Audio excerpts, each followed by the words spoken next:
thank you for having me here. I'd like to thank the conference organizers and the Ministry of Transportation. Special thanks to David and Tomas. Today, my talk will be about algorithmic or AI bias in autonomous vehicles. And specifically, I'm going to be looking at the nature of bias, because I'm not sure that we're quite clear on what exactly bias is. If we're not, that's a problem for identifying bias and addressing bias. And by the way, all this is a work in progress, so I'd be happy to receive feedback and questions. As a very quick background for context, so you know where I'm coming from, I'm a philosopher and a technology ethicist. I work at Cal Poly, but I also worked at a lot of other organizations doing technology ethics and especially AI ethics. Besides academic work, I've done a lot of public writing, and it's possible I've contributed to this general fatigue over the trolley problem. I apologize to Barbara and other ministries of transportation for that. But these aren't just academic issues. These are real-world issues, and governments and industry are interested in this question. So I hope there's value in my talk today to the ministry and as well as industry. Okay, so let's dive into it. Let me give you some examples of AI bias. I'm not going to talk too much about them. I'm going to assume that everyone is more or less familiar. But there's already a known problem of bias in AI in areas such as bank lending, loan applications, in employee hiring, in criminal sentencing. AI, of course, it doesn't intend to be biased. It doesn't intend to be racist. It has no intentions at all. But nonetheless, bias seems to surface up from the data or programming. In autonomous vehicles, here's how that would look. It would look something like a trolley problem, and I'm not going to say trolley problem after this. I'm not going to talk about it. But in this one case, here's how discrimination looks like in a trolley problem. So imagine you have an autonomous car, and there's some emergency, and for whatever reason, it needs a swerve one way or the other. The details don't matter. You can ask me in the Q&A session if you want. But imagine the car has to swerve left or right. If it swerves to the right, if it swerves to the left, you have a sweet 80-year-old grandma. If it swerves to the right, you have a little girl in the way. So this is an example of the classical trolley problem. What should you do? It's a dilemma because there's no obvious answer. There's no consensus on the right way to go. You can make a good argument for either one of these as potential victims. All right, so you could say, crash into the grandma because she's already lived a full life. Give someone else a chance. And look at the child. The child is more of a moral innocent, right? So we should spare the child. On the other hand, the old woman is more frail. So even if the car bumped her a little bit and she fell and she broke her hip, that could be the end of her. Whereas a little child is more resilient and more flexible. So that might be a reason to strike the child. And of course, different cultures have different priorities on elderly versus children. Some Asian cultures might value their senior citizens more than kids, for instance. So this gets complicated. But in Germany, and I think Christoph is going to speak to this, Germany developed, I believe, the world's first code of ethics for autonomous driving. And it's really the gold standard. I mean, it's the only standard. But nonetheless, it's golden. And they solved the problem, the trolley problem, this way. They solved it with a very simple and elegant principle of non-discrimination. And let me do some PowerPoint karaoke here. So one of their rules says, in the event of unavoidable accident situations, any distinction based on personal features, such as age, gender, physical, and mental constitution, is strictly prohibited. It is also prohibited to offset victims against one another. So for instance, you can't kill one person to save 5 people. Okay? But the key feature here is that it has a strict principle of non-discrimination. Simple is elegant. It avoids this awkward discussion of how much value you put on certain people or not.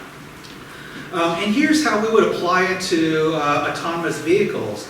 And I want to move beyond the trolley problem, right? So that's the title of the workshop. So this is not a crash dilemma, but I'm going to show you an example of an everyday dilemma, a dilemma you can see on the streets today.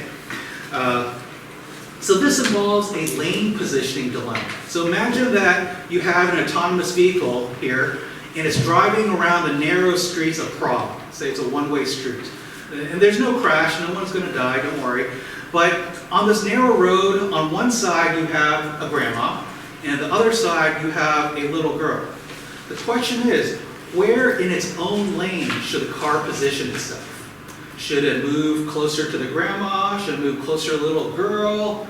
Now the German Code of Ethics seems to solve it this way, that you must not distinguish these potential victims by personal characteristics, meaning that you must drive straight down the middle, right? You split the difference, and you keep equal distance from both targets.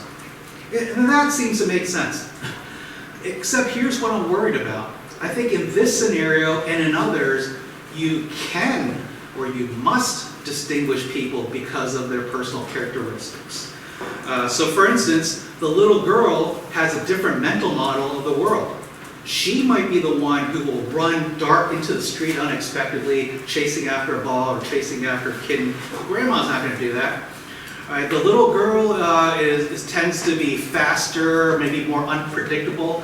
So there's a good case where you could say the car should move away from the girl, give the girl more berth, right? Give the girl more room, and scooch closer to the grandma. Well, what you're doing here, of course, is you're increasing risk to the grandmother by physical proximity, and you're decreasing risk to the little girl. But in this scenario, that seems okay. This doesn't seem like we're discriminating in the bad sense, right? Yes, we're discriminating, but we have relevant reasons to do that. So my hypothesis for this talk is that we have an intuitive idea of what discrimination is, right? Discrimination, we think, is about treating people differently, and that's usually bad. But if we want to program AI to not be biased, right? If we want to codify a principle of non-discrimination in AI, or even if you want to train a learning algorithm or neural net, we need much more clarity than a loose intuition about what discrimination is or is not. The problem is that the core human rights document about discrimination, such as the Universal Declaration of Human Rights, or in the US we have the Civil Rights Act of 1964, none of these documents define discrimination, or at least they don't do it well enough. They take it for granted that we understand what discrimination is. But I think part of the problem is that the definition of discrimination is elusive, it's contextual. If it's hard for humans, it's going to be impossible for AI, maybe. That's my worry. Okay, so let's talk about the nature of discrimination then. And I'll start with a common definition. This is something like society's understanding of discrimination. This is from Oxford English Dictionary. OED says discrimination is the unjust or prejudicial treatment of different categories of people, especially on the grounds of race, age, and sex. Right? So this is a common understanding. Discrimination is about treating people differently. In the philosophical literature, there's a little bit more nuance. So one definition would tie discrimination to harm. So they might say discrimination, it's also necessary that the discriminatory conduct impose some kind of disadvantage or harm on the persons at whom it's directed. So it's not just about treating people differently, but it's also doing it in a harmful way.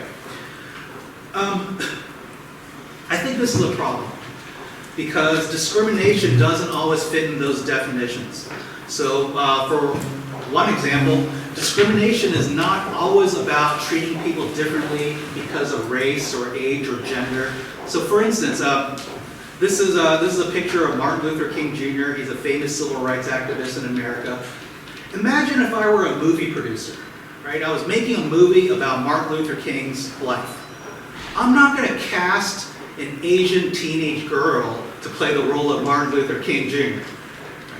I'm discriminating, technically, yeah. I'm treating people differently because of their race, because of their gender and ethnicity, but I'm not doing it in a bad way. This seems acceptable. Right? This is just one of many examples. Discrimination is not always bad or illegal. Price discrimination happens all the time. I don't know if this happens in Europe, but in the US, senior citizens might get a discount at certain businesses. Does this happen in Europe? Okay. Children might have discounts. Military members might get discounts. People are treated differently because of their age and other categories. And that's not always bad.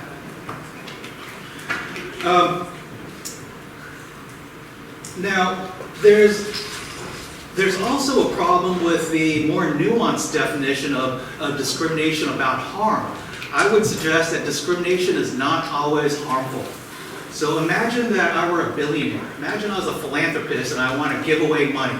And specifically, I want to give money away to orphans. But what do? I give one white orphan $50,000, and I give a black orphan or Asian orphan $25,000. Have I harmed them? No, I actually benefited both of them. I benefited one more than the other, but I benefited both of them, and neither are harmed. At least there's no harm in an absolute sense. At best, there's relative harm, but there's no absolute harm. So discrimination isn't just about harm. Also, you don't need to be a bad person to be biased or discriminatory. Discrimination is not always about intentions. In the US at least, there's a Supreme Court ruling a few years ago that suggested that even if you have a good intention policy, if that leads to disparate impacts or disproportionate impact, that policy can be discriminatory, even if it's done with the best intentions. And I think every case of AI bias falls into this, right? AI does not intend to be biased. Programmers probably don't intend to be biased, but nonetheless, if the outputs are biased, then it has a disproportionate impact, then it's discriminatory. And finally, discrimination is not the only value that we might want to uphold. There might be reasons to discriminate if we have other values at stake. So for instance, we might discriminate in the name of equality. We might discriminate in the name of human dignity or liberty. Right? So I mean, look at this room right here. Right? We've excluded a lot of people, millions of people. We've included, 40 people or so, and that's fine. We believe we have the liberty to assemble, but that's discriminatory, right? Technically. So there are other reasons why we might want to discriminate. So discrimination is a complicated concept, and it's a social construct too. So let me give you some examples of discrimination. So I mentioned price discrimination. This happens all the time without much problem. If you ever use a coupon, if you buy something online versus offline, you might get charged different prices, right? That's discriminatory treatment. If you buy things in bulk, if you go to Costco or some big warehouse, you get better prices. If you have a loyalty member card, you get treated better. And there's all other kinds, and that seems to be okay. There's other permitted bias. I mentioned movie roles. If I was casting for the character of Wonder Woman and I casted Tomas here, that would probably be weird. It seems to be okay if I exclude him from consideration on the basis of his gender alone. As a professor, I discriminate against students all the time. My better performing students, I get better grades. My students who do worse on exams, I treat them worse. I give them lower grades. Medical triage and other areas. We discriminate all the time without a problem. So we need to be clear on what the bad kinds of discrimination are. And they're usually done along the lines of treating people differently because of race, gender, age, religion, marital status, disabilities. This is not always bad. Sometimes it's relevant to treat people differently because of this. But typically the bad cases involve something like this. Now there's also a whole area of gray cases, of questionable bias that I think we need to be clear on. So for instance, a few years ago, there's an online, I want to say it's Orbitz or online travel agency, that it was discovered it charged people more if they were using a Mac browser. Right? So the assumption is if you have a Mac browser, then you have more money than other people to afford this product, and you're less sensitive to price, and we're going to charge you more.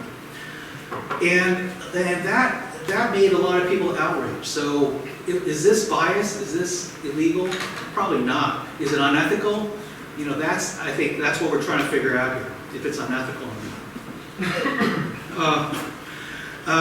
In the last few years, I hear more accusations about bias in dating. Right? So someone might have a dating profile that says, I don't date black people, I don't date Asians. And a lot of people say, hey, you know, that's bias, you're being racist. I don't know, I would put this in the gray category that this is something that we need to figure out. As the saying goes, there's no accounting for taste, right? You like what you like. I like pizza, I don't like, you know, camel milk ice cream. You know, am I being discriminatory against food? Well, yeah, but that seems relevant. My feelings seem relevant. Or for instance, if I'm on a dating website and I don't want to date men, am I being homophobic because I don't want to date men? Right? So this is a new issue that I think we're grappling with. And there are other issues here. These are maybe mostly American phenomena, but in affirmative action, we have a silly debate on who can use what bathroom. Some restaurants refuse service because someone has bad politics. Is this unethical bias? That's what we're here to figure out. Okay, so let me offer some analysis here. And let me start with the working definition I'm converging on.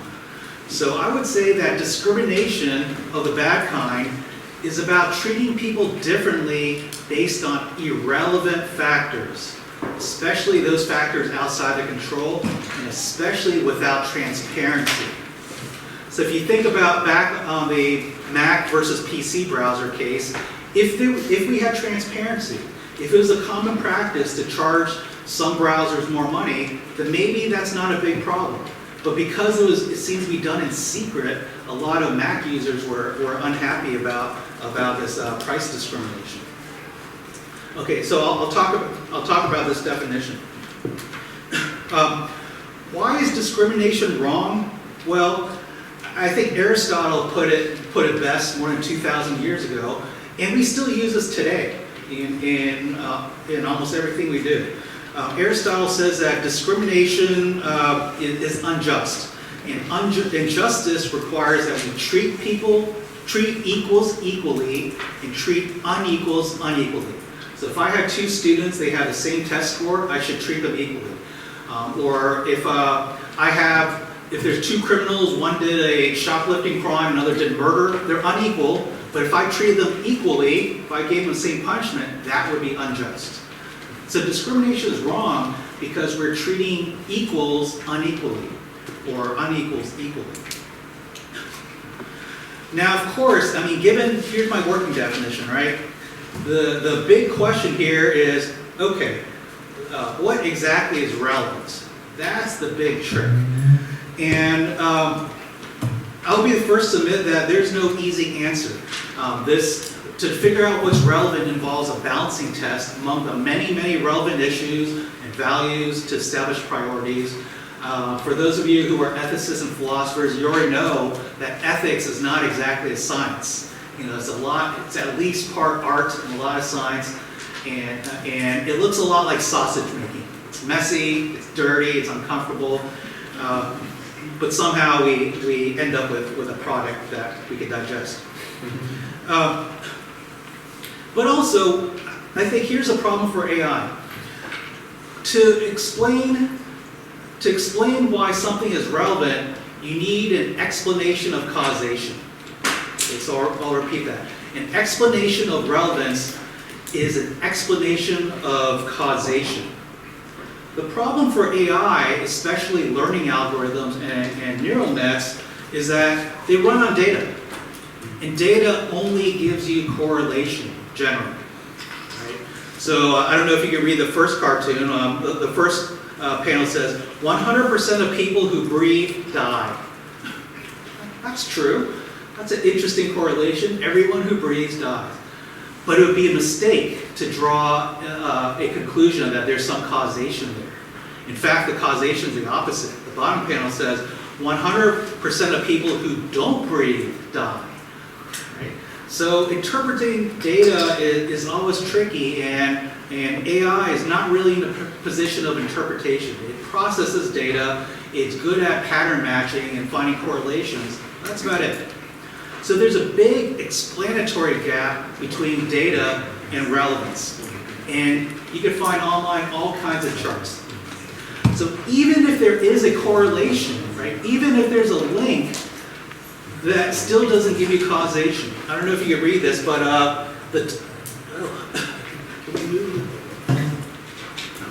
the top graph says ice cream sales in blue and shark attacks in red. And there seems to be a tight correlation, right? During the summer months, there's more ice cream sales and there's more shark attacks. But it would be a mistake to think that one causes the other. They're correlated loosely, but there's no causation. Or this graph here is pretty interesting. On the y-axis, you have engineering doctorates awarded, and on the x-axis, per capita consumption of cheese. So in the countries where they eat more cheese, they have more engineering PhDs. Is there a causation there? I don't know, maybe. But it's mostly correlation. I think the danger is that humans naturally want to tell a story. They naturally want to invent an explanation. They want to invent causation. And that gets us into trouble a lot of times. As any data scientist will tell you, you can interpret data in any different ways. These are all the same data sets. But depending on where you draw the line, you're telling a different story. And there's a famous expression, torture numbers and they'll confess to anything. Numbers will give up their own mother if you do it right. So I think this is part of a larger problem that what's relevant can be very unclear. So what's relevant is highly contextual. There's no standard line. I believe Germany's Code of Ethics in AV says that there's no standard solution. There's no single solution to these dilemmas. Is that right? Because each scenario may have different relevant features. And in some concepts, like even racism, could be highly contentious. Some people say that it's impossible for you to be racist if you have no power. Right? I mean, there's a nice explanation for that, but a lot of people say, no, anybody can be racist. You don't need to be part of the majority, in the Western world, a member of someone who's white. Also, when we talk about what's relevant, how relevant exactly are our feelings and other facts? How relevant is the yuck factor? Right? If I just don't like camel milk ice cream and I have no explanation, isn't that relevant enough? Is that not answer enough? Or if I don't want to date men, do I really need to explain that? Or can we just take that as an axiom? Is that relevant or not?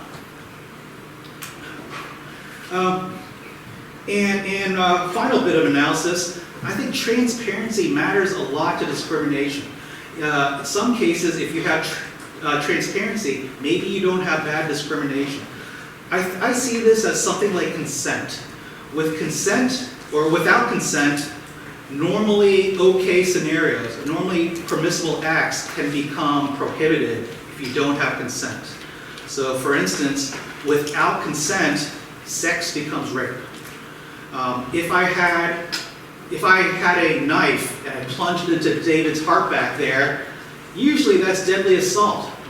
But if I were a heart surgeon and you agreed to it, that's just surgery. That's not assault. Or if I leave my house, my car's disappeared from my driveway, I might say that's theft. I'm calling the police. But if I told Jason there, like, oh, it's okay to borrow my car, just pick it up, then it's okay. So consent can absolve a lot of sins. And transparency, I believe, works in a similar way. Okay, so let me give you 4 case studies of how this applies to autonomous vehicles. This first one is something like a lane positioning problem. And this is a plausible scenario because right now, I don't know if you can see from the pictures, but computer vision is still very, very hard. Computer vision still has a hard time recognizing dark skin. It has a hard time recognizing whether Asian people have their eyes open or not. All right, so conceivably, computer vision in cars might have a hard time with darker skinned people. It might just fail to recognize that something's a person at all. So imagine, this is not a crash dilemma, but a lane positioning dilemma. Imagine that an autonomous vehicle clearly identifies object A as a person, but object B, they're not so sure. With 60% confidence level, they say, okay, maybe this is a person, 60% confidence. Now what? Do you treat them equally? Should you still drive the same distance between both of them? Right? You treat them both as people and you give them equal distance? Or is there a reason to move away from the person, the clearly identified person, and increase risk to the other thing that maybe is a person or maybe not? All right?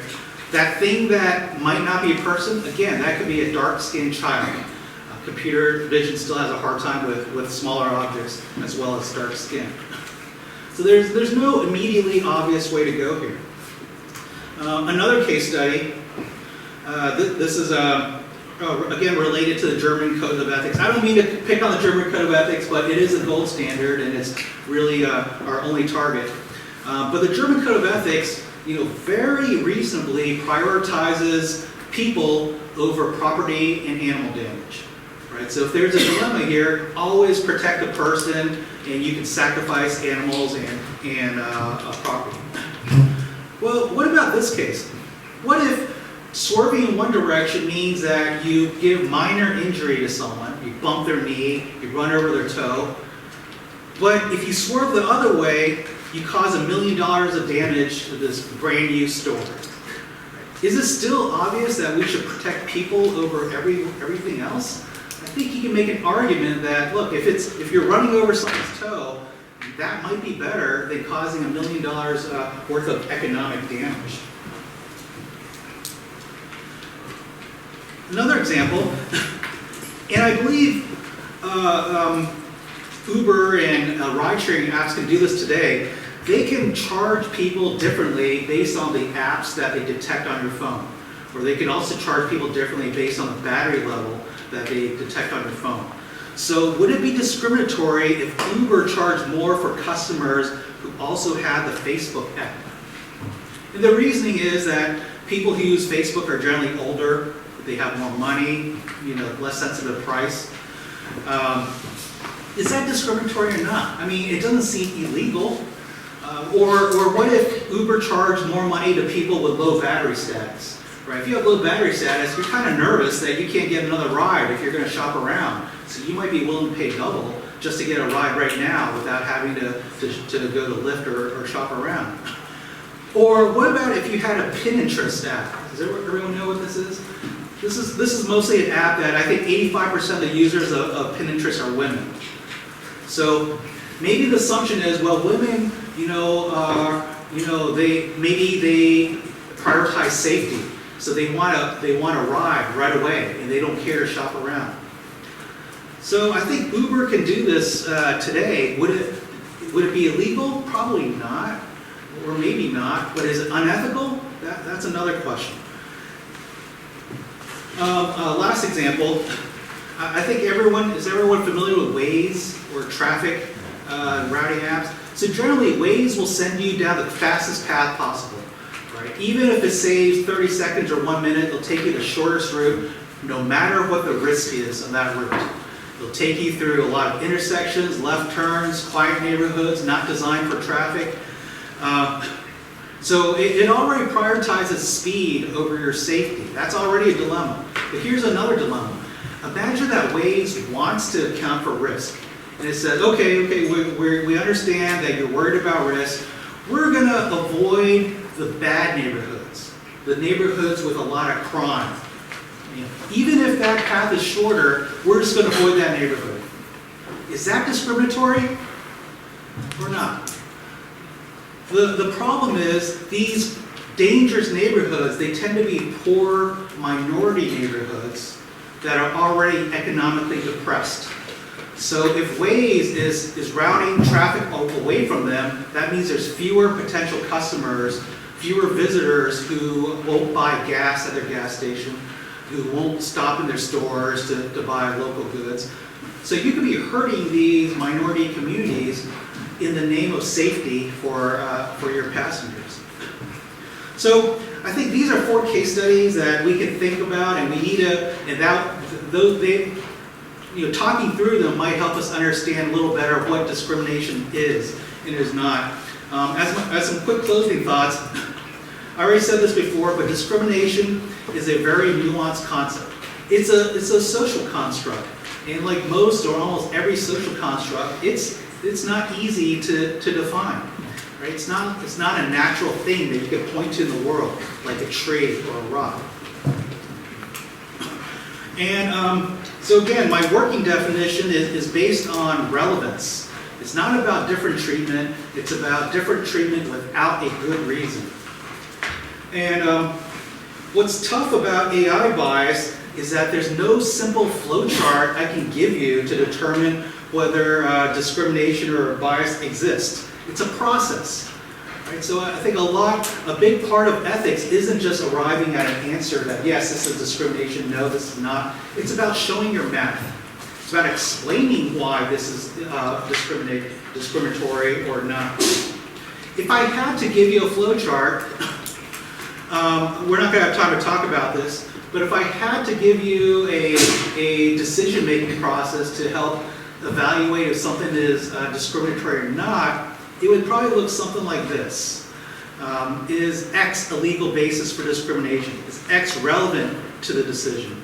Is what you believe about X accurate or informed? For instance, in the US, in colleges, a lot of colleges admit people on their SAT scores, right? Believing that a higher SAT score means that you're better prepared for college. Research has shown that that's probably not true. Yet schools are still operating on this assumption that higher SAT score means that you're better prepared for college. So is what you believe to be relevant, is that really accurate? Are there competing values? Is there a greater priority? Are there impacts on marginalized groups? Is your bias transparent? Now, if Uber said, hey, we're going to charge Facebook customers more, or if Uber says, hey, if you have low battery status, we might charge you more, that might make it okay, because you have that knowledge up front and you can go somewhere else, right? So transparency could make some forms of bias okay. My last slide, so my conclusion is discrimination or bad discrimination is much more than just treating people differently. We need to recognize the nuances in order to avoid this instinctive knee-jerk reaction, which might give us the wrong judgment. And that's it. Thank you for your attention, and I think we have some time for questions. Sure.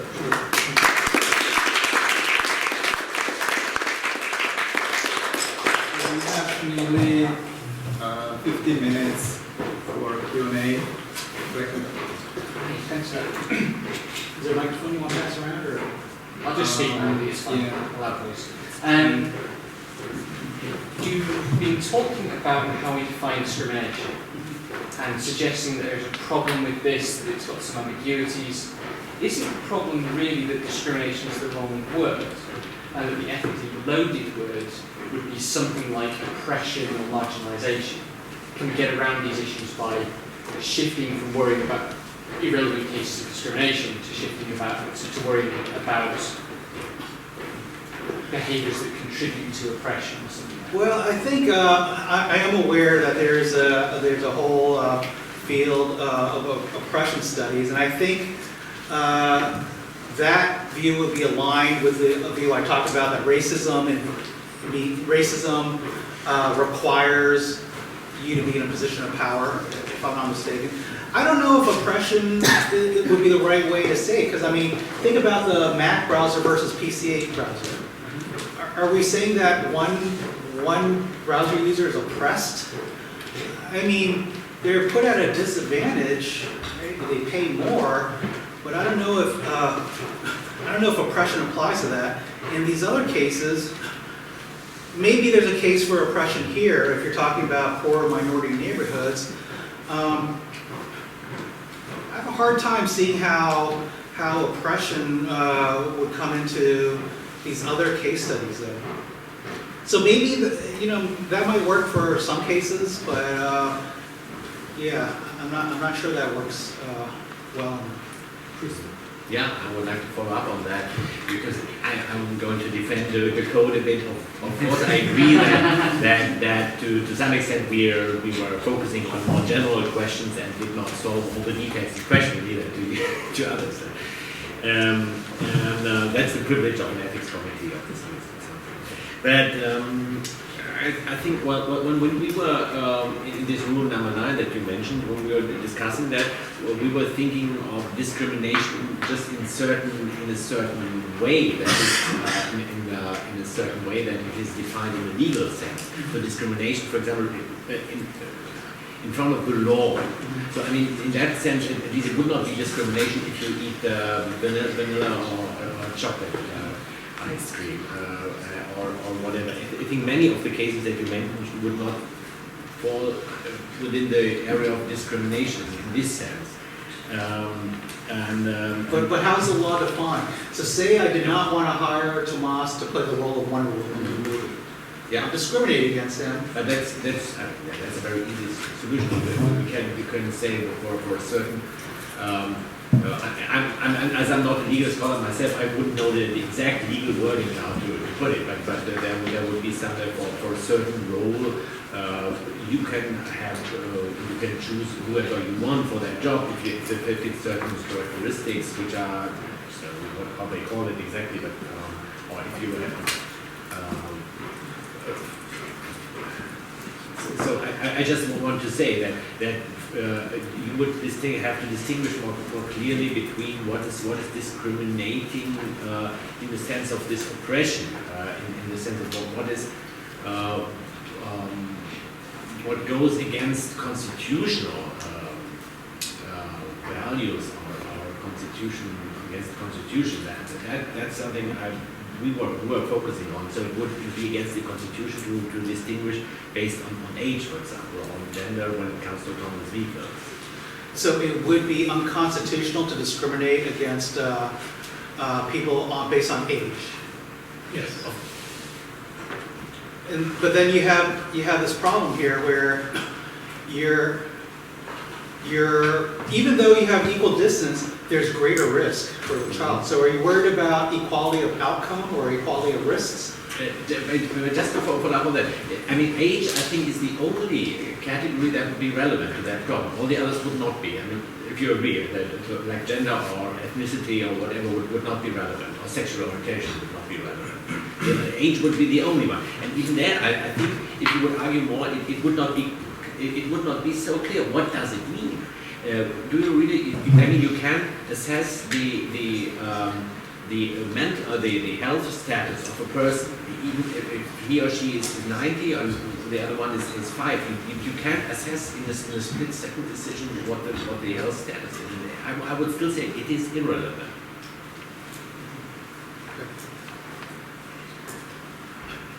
It's possible. I mean, again, I don't have any clear answers, except I'm worried that as you're talking about discrimination in the law, we all have a good intuitive sense that it's okay for me to discriminate against Tomas if I'm hiring for the role of Wonder Woman. We all have that intuitive understanding.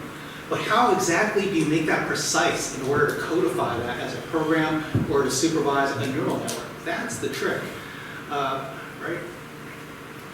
Dan, I think. Yeah, I have I really like your approach of trying to come up with these common sense examples and intuitions about what is right or wrong.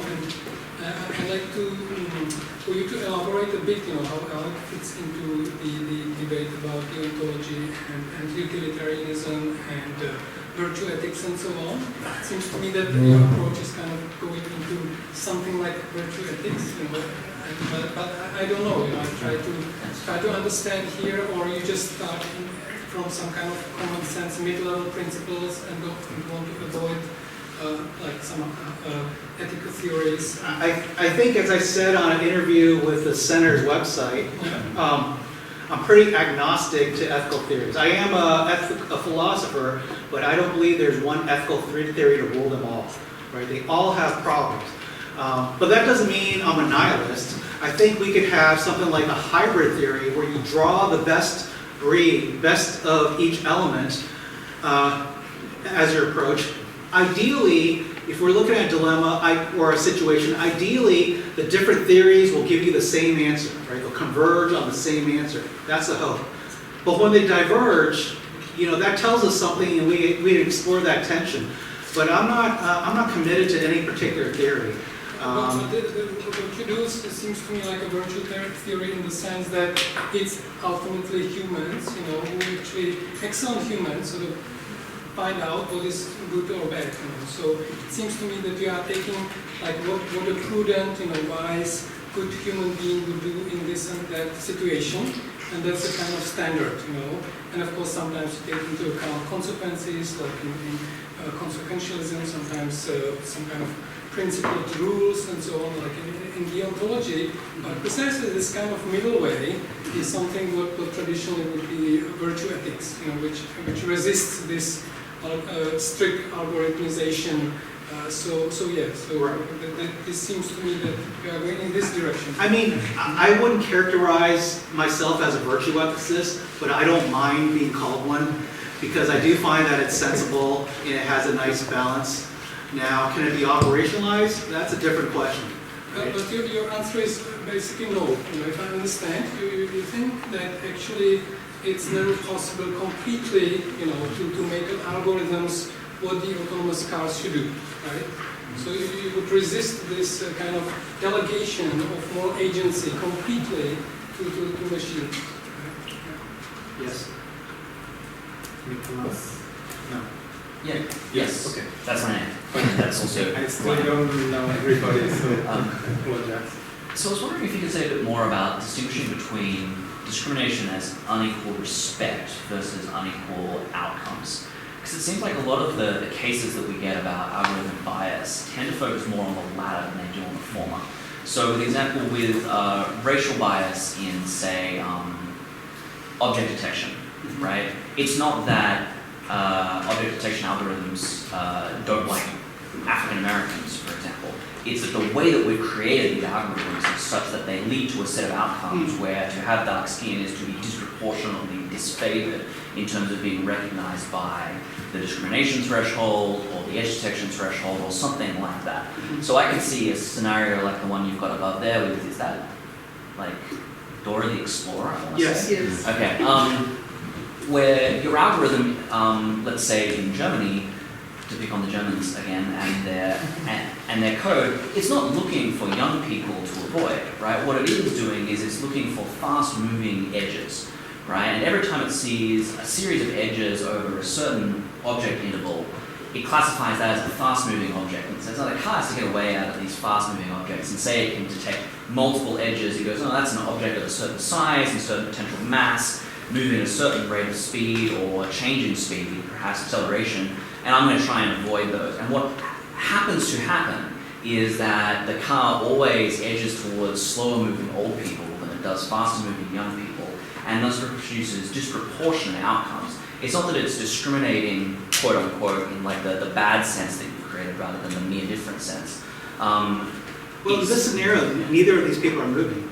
I mean, they're just standing still, right? So my question is that the kind of thing we should be concerned about, or should we be concerned more about these indirect forms of discrimination where the outcomes produced are problematic rather than the information, the inputs that we're using? Well, I mean, if I'm understanding your distinction, I'm not sure that we need to pick one. I mean, it's not an either-or situation, right? There are many ways we could discriminate against things, intentionally and unintentionally. We could shoot for equality of outcomes. We could shoot for equality of risk. So I think there's room for a plurality of approaches here in thinking about discrimination and how to address it. I mean, I don't know if that answers your question, but Yeah, I just wanted to see where your distinction, like how you're distinguishing between not just what is discrimination, but these different kinds of discrimination. I'm not making distinctions here in this presentation. I wanted to jump on back of that, I'm sorry. Just to push your point a little further, so in connection to your examples about Waze and Uber using app data, so what if the companies said, well, we're not designing them to discriminate against people based on age or wealth, they just so happen to. So Patrick, you're saying, I don't see that we need to distinguish between those two, but Nick, you might press that and say, here's an example where the companies are not intending to discriminate, but the outcome is discriminatory. Well, so I mean, I mentioned, at least in U.S. law, the intention doesn't matter. If the outcome has a disproportionate or a discriminatory effect, that's enough to call discrimination. Okay, so you would say that's what matters. Could a problem to some extent be that whereas people discriminate unintentionally and we cannot stop ourselves from discriminating? I mean, we can stop ourselves, but there will still be this little thing like, and we will have to sort of overpower it. But with a machine, we can avoid it completely, which we didn't have that option to look into the brain and see, okay, you did it because it was a woman. You did it because you just didn't. So, we see why it's happening, whereas with the human mind, we don't have this insight. So does that play into the ethics in a sense? Because I'm thinking about like this intent, I feel to some extent it could be written because you cannot prove anyone's intent, Whereas with the machine, intent can be with some difficulty properly or decoded or uncovered. Dissected, deconstructed.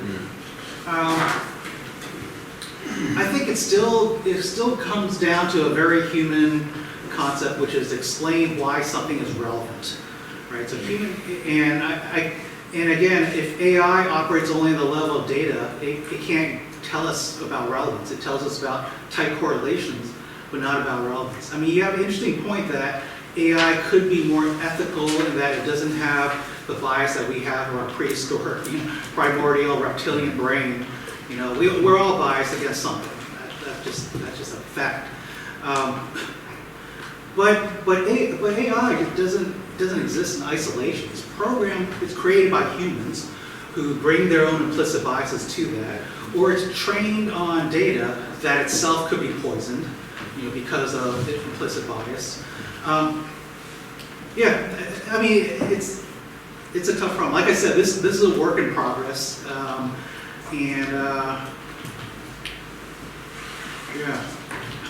There is time for one last question. Can't see that far. Sorry, I don't have my glasses. No problem. My name is Monica Marikova.